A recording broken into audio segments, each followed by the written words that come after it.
All right, that was former National Economic Council Director Gary Cohn commenting on the financial crisis 10 years later. Banks have been hit hard in recent days. KBE down 4% since late August. Joining us at Post 9 for a closer look at the financial sector, Stifel CEO Kruszewski. Do you agree with Cohn there? Blame the waitresses? Well, look, there was a lot of pain back 10 years ago, and I don't think it's a matter of whose fault it was or who went to jail. I think what the investing public, or what the American public's upset about, is that the banks got bailed out and they didn't. And you know, we're 10 years by that, but we can't forget that there was a lot of economic pain. What about banks right now? I mean, the valuations have lagged throughout the course of the 10-year, nearly 10-year rally that we have seen on Wall Street post-crisis. How do the valuations look? Look, I think in terms of banks, you've got a yield curve that's flattening on one hand. You've got the words in the bank are deposit betas. Deposit betas are no longer going to drive earnings, and loan demand is somewhat tepid. Couple that with increasing capital on many banks, and I think that banks are treading water at best. They certainly are lagging. There's a piece out today about mortgage standards because applications have been so weak. Maybe they start easing them to get some more customers. Are we approaching anything regarding a resembling danger in that front? I don't see that. I don't see anywhere near the housing bubble that we saw back in 2007, or the instruments that helped increase leverage in that sector, which you really need to have a bubble. So I don't see that. What I hear from a number of banking executives is that the consumer has never been healthier from their perspective, at least when they sort of look across the board at their different connections. Do you see that as well at Stifel? We do. I mean, I think that as you sit here today, we can talk about lions and tigers and bears and all the problems out there, but the fact of the matter is that the economy is very strong today. And when you look forward the next couple years with all the stimulus, the fiscal stimulus and all of that, I see the economy in very solid footing, which is probably why we're negotiating trade today.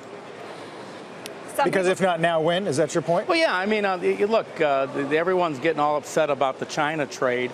It's very small to our economy. We've treated China almost as an emerging country till 2012. We need to renegotiate our trade policies with China, and what better time than now? But that, I mean, some people would agree with that, but say this tactic of imposing tariffs, is there any historical example where it actually worked? Well, I'm not sure what the tactics are and how we're going to get there. Many people would argue that the tactics of nice diplomacy for years and years and years hasn't worked either. So let's see. Look, I can tell you one thing. Larry Kudlow's a smart guy, and I know that he doesn't like trade tariffs, tariffs at all. I think this is negotiating. Look what happened with NAFTA. All kinds of bluff and thing, and what ultimately ended up with NAFTA was a balanced deal.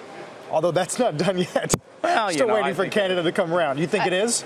Well, with Mexico, okay, yeah. I mean, the trade negotiations continue today Yes. with Chrystia Freeland back in Washington.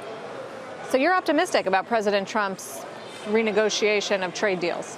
I am. I think we need to do it, and I think the tactics. I don't always agree with the tactics. I don't agree with the tweets often, but I think the basic business aspect of renegotiating with China when we're at low unemployment and strong economic, and they're facing more of a recession, and we need to, 10 years from now, we have better have retraded or redone our trade agreements, because China is a growing economic power, and their trade practices with the United States today are unfair to the United States. A lot of people sympathize with that view, but Jack Ma, Alibaba today said that this trade war could go on, what, 20 years?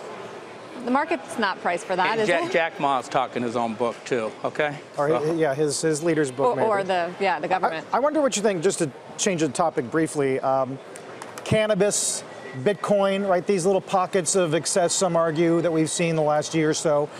Is that froth, or is it signs of actual new markets being created and the market responding?